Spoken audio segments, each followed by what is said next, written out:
I thought I was just helping her fix a printer, but the moment she smiled, everything felt different. There was something in her eyes, something I couldn't name. She was older, calm, like she'd already lived a few lives I hadn't even started yet. And before I knew it, I wasn't there for the printer anymore. I only went there to fix her printer. That's all it was supposed to be. Her name was Hajin. She ran a small used bookstore a few blocks from campus, the kind that always smelled like rain and old paper.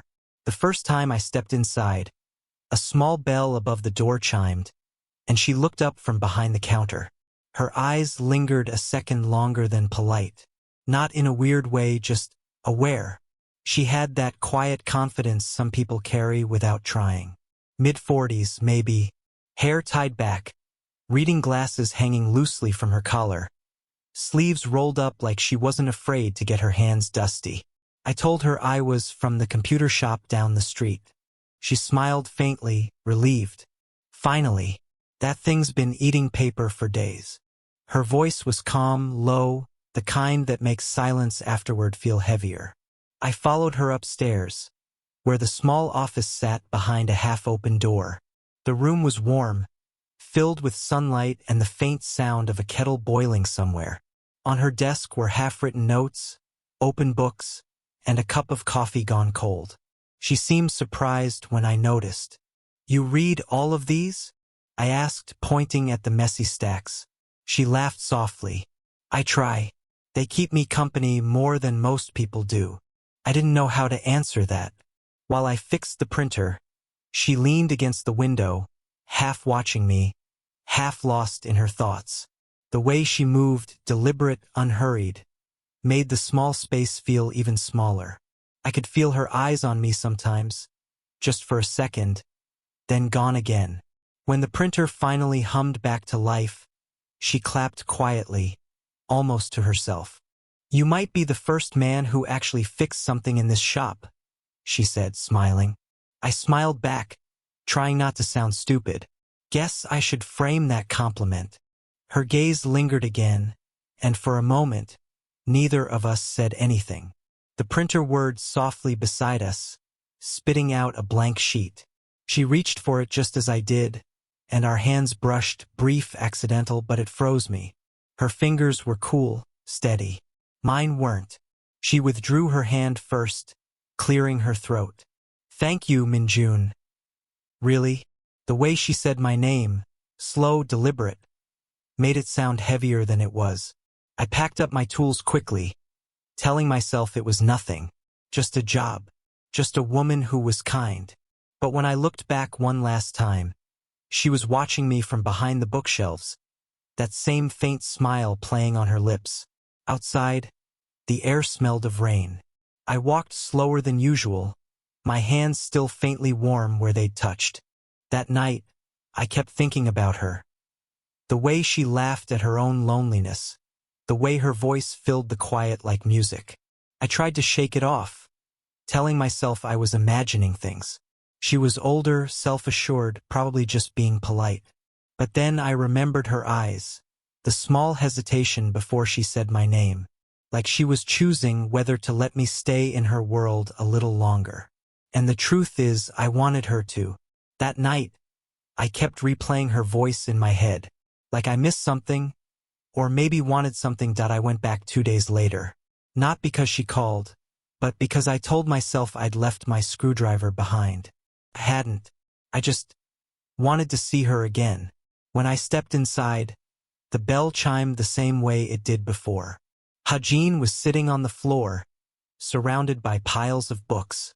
The sunlight caught strands of her hair, and she squinted up at me like she wasn't expecting anyone. "Oh," she said, brushing dust off her palms. "You again?" "Yeah." I lied, holding up my small toolkit. "Thought I left this here." She looked at it, then at me, amused. "You didn't." I laughed awkwardly, scratching the back of my neck. "Guess I just needed an excuse to check if your printer's still alive." That made her smile, the kind of smile that hides more than it shows. "It's behaving, for now." I offered to help sort the books she was organizing. She hesitated, then nodded, sliding one toward me. Alphabetical, or however your brain works. We worked quietly for a while. The air smelled of paper and cinnamon. She had tea brewing somewhere again. Every few minutes, I'd glance at her. She moved carefully, as if she didn't trust her body not to betray something. Her hands were small but firm, her fingers tracing book spines like they meant something. "You run this place all by yourself?" I asked. She nodded. "Used to have help, but people move on." There was something in her tone.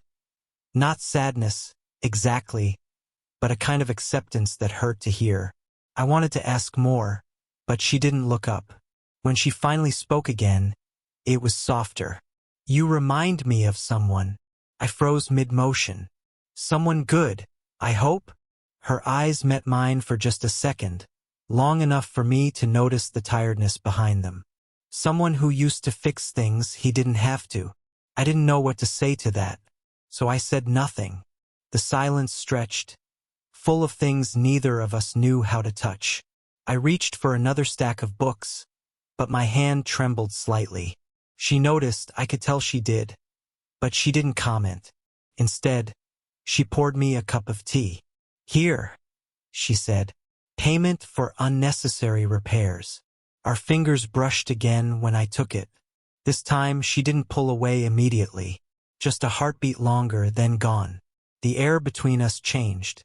Not heavier, just sharper. She sat across from me, her eyes distant, like she was trying to draw a line only she could see. I wanted to tell her I understood, that I wasn't here for the wrong reasons. But I couldn't find the words. As I left, she stood at the counter, watching quietly. She looked at me like she wanted to say something. I remember thinking as the bell chimed behind me, but she didn't. And that silence felt louder than words. It started raining that evening. Not the kind that falls fast, but the kind that lingers, steady and soft. The kind that makes everything else sound smaller. I hadn't planned to go to her bookstore again, but the lights were still on when I passed by, and through the window, I could see her inside, sitting behind the counter with her head resting on her hand. She looked tired, like the world had been a little too loud that day. I don't know why I went in. Maybe I just wanted to see if she'd smile again. She looked up when the bell chimed. "You really are bad at goodbyes," she said gently. "Guess I'm bad at timing too," I replied, shaking rain from my hair. She smiled faintly and gestured to the empty chair beside her. "You might as well sit down." I was about to close. The air felt warmer inside. The soft hum of rain outside filled the spaces between our words.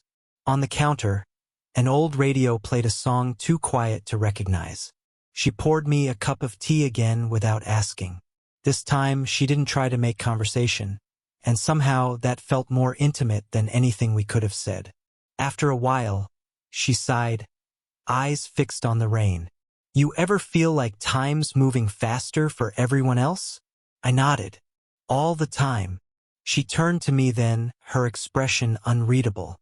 "Then maybe you understand why I like quiet places." "I do."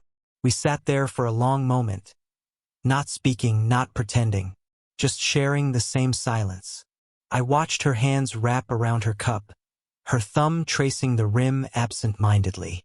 It felt like she was holding something back.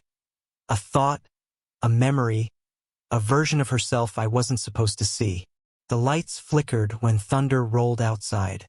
She looked up, startled. "I should probably check the backroom windows," she murmured. "I'll help." The backroom was dim, lined with boxes and books stacked higher than my head. She moved ahead of me, her hair slightly undone, the faint scent of coffee and rain following her. When she turned to close one of the windows, the wind caught it and blew rain inside. I reached out to hold it shut with her, our hands pressing against the same frame. For a second, we were close enough to hear each other breathe. She didn't move. Neither did I. Then her phone rang, the sound breaking through like glass. She stepped back quickly, fumbling for it. I caught the glimpse of a man's name flashing across the screen before she silenced it. Her voice was calm again when she finally spoke. You should go now. It's getting late. I wanted to ask who it was. I wanted to stay anyway, but I didn't. I just nodded and stepped outside into the rain. My hand was halfway to hers when she said, You should go now. And I did. But only my body left that room. I didn't see her for a week. Every day, I passed by that bookstore, half hoping she'd be inside. Sometimes she was, lights on, moving quietly behind the counter. But I didn't go in. Not after that night. Not after the way she looked when that phone rang. Then one evening, as I was locking up my shop, I heard someone call my name. Min-Jun. I turned. She was standing across the street, umbrella in hand, her coat buttoned up to her neck. The streetlights made her look softer, like the rain couldn't quite reach her. I thought you might still be here, she said, walking closer. My computer stopped working again. I almost laughed. Maybe it just misses me. She didn't smile at that. Maybe. We walked together back to her store. The rain had eased, but the air still felt heavy. Inside, everything was dim except for the desk lamp by her computer. She put the umbrella down and crossed her arms. A small, defensive gesture. You didn't come by this week, she said quietly. I thought you didn't want me to. She looked away. I didn't say that. Her words hung there soft, dangerous. I turned to the computer, pretending to check cables that didn't need checking. My heart was louder than the hum of the fan. You seemed busy that night. Her breath caught slightly. You saw the call. I did. She exhaled, long and slow. He's my ex-husband. The word landed like something fragile breaking. I didn't ask more. I just nodded. He calls sometimes, she said, almost to herself. When he forgets, he's the one who left. I wanted to tell her I understood, that I wasn't judging. But before I could speak, she laughed quietly, bitterly. You're too young to understand that kind of mess. Maybe, I said, but I know what it's like to care about someone who doesn't see it. That made her look at me, really look. There was no sound, not even from the rain outside. Just the two of us, standing too close to pretend it didn't mean something. Her eyes softened, then hardened again, like she was fighting herself. Min-Jun, she began, but her voice trembled. I took a step closer without meaning to. You don't have to explain. I do, she whispered, because I don't know what we're doing. The room felt smaller. The air between us trembled. I wanted to reach out, not to touch her, just to keep her from pulling away again. But she did anyway, stepping back until her shoulder brushed the shelf. She didn't say anything, just looked at me, like she was already mourning something we never even had. And for the first time, I realized how deep I was in. She didn't open the shop for 2 days after that night. The bell stayed silent, the curtains drawn. Every time I passed by, I told myself not to care, that I was just a customer, a technician, a stranger who got too close. But on the third evening, when I saw the lights finally on again, I couldn't stop myself from walking in. She was behind the counter, surrounded by unopened boxes. Her hair was unkempt, eyes tired. She looked up when she heard the bell and froze, like she wasn't expecting me, but maybe had hoped I'd come. I thought you weren't coming back, she said quietly. I thought you didn't want me to. She let out a breath that sounded almost like a laugh. We're both bad at believing each other, aren't we? I walked closer. Are you okay? She hesitated, then nodded, too quickly to be true.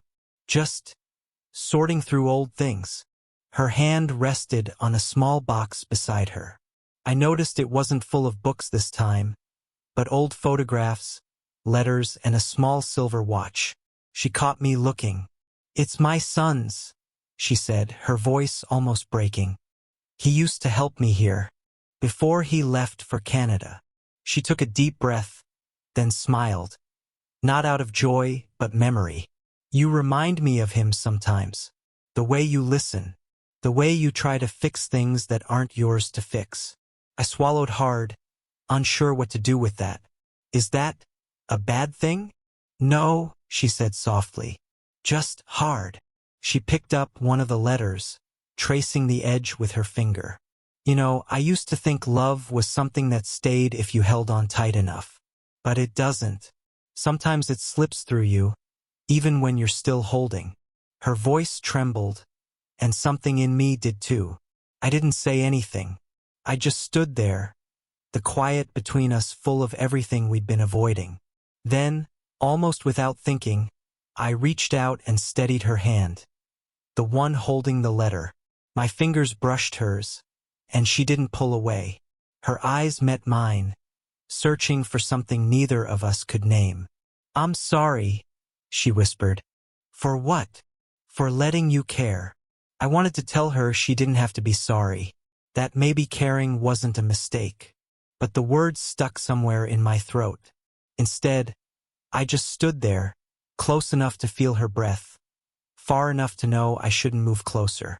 She looked up at me, her eyes glistening but calm. And then something changed, not in what she said, but in what she didn't. She took a breath like she hadn't allowed herself to in years. And for the first time, she looked at me without fear. The next morning, she called. Her voice was soft, uncertain. Like she'd rehearsed the words but wasn't sure she had the right to say them. Can you come by? Just for a bit. I didn't ask why. I just went. When I arrived, the shop was empty. No music, no customers. Just the muted hum of the old ceiling fan and the smell of rain-soaked paper. She was sitting by the window, a half-filled cup of coffee in front of her. Something wrong? I asked. She shook her head slowly. No. I just didn't want to be alone today. I sat across from her. Neither of us spoke for a while. The silence wasn't heavy this time. It felt softer, like we'd both stopped pretending there wasn't something real between us. She stared at the window for a long time, her reflection overlapping mine in the glass. You make this place feel alive again, she said quietly. It's been years since it felt like that. I didn't know how to respond, so I said the truth. It's because you're here. That made her smile, faintly, but real. She leaned back, exhaling through her nose. Do you ever think about how unfair timing is? You meet someone, and it feels right, but the world says it isn't. Yeah, I said. I think about that a lot lately. She looked at me then, directly, fully. There was no guard left in her expression. Just exhaustion and a kind of surrender. I don't know what this is, she said. And I don't know if I should want it. Her voice trembled, but her eyes didn't move from mine. I didn't reach for her. I didn't have to. The space between us had already shifted. Quiet, certain, irreversible. It doesn't need to be anything, I said softly. It just needs to be honest. For a moment, she didn't breathe. Then she closed her eyes and whispered, Stay. So I did. Neither of us said another word. We didn't need to. The rain outside softened, then stopped. The air felt warm, still.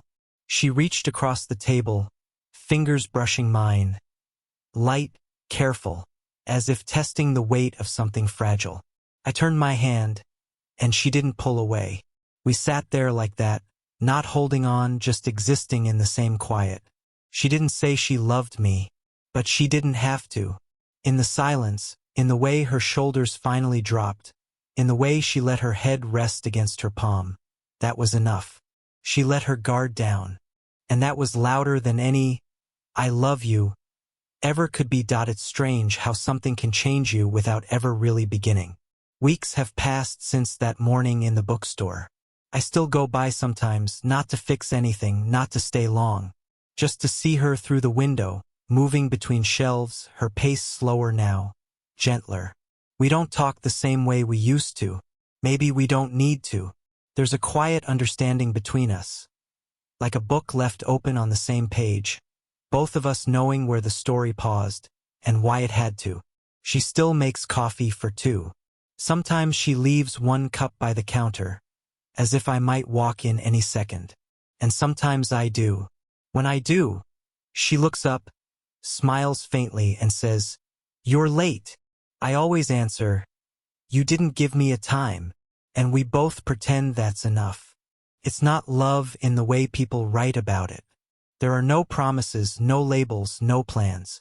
Just two people who met when they weren't supposed to, who saw each other too clearly, and learned to carry that truth quietly. I used to think love was about declarations. Big gestures, right timing, perfect words. But it's not. It's the silence that doesn't hurt anymore. It's the small things you remember long after you stop expecting them. The way she tucked her hair behind her ear when she was nervous. The way her voice softened when she said my name. The way she finally stopped apologizing for wanting to feel something again. That's what stays. One night, I walked past the shop and saw her sitting by the window with the lights off. Just her and the glow of a single lamp. She didn't see me, but I saw her smile at nothing. A small, content smile, like she'd finally made peace with her ghosts. And somehow that was enough for me. Maybe we weren't meant to last forever. Maybe we were just meant to remind each other that connection doesn't need permission to exist. It just happens quietly, imperfectly, and sometimes beautifully. I didn't just fall for an older woman. I fell into something rare, something true. And even if it never becomes more than this memory, I'll carry it like a secret I'm grateful to have known. Because sometimes the right person doesn't change your life. They just remind you how to feel alive in it again. Headphone, if this story made you feel something, let me know in the comments. Would you want more stories like this?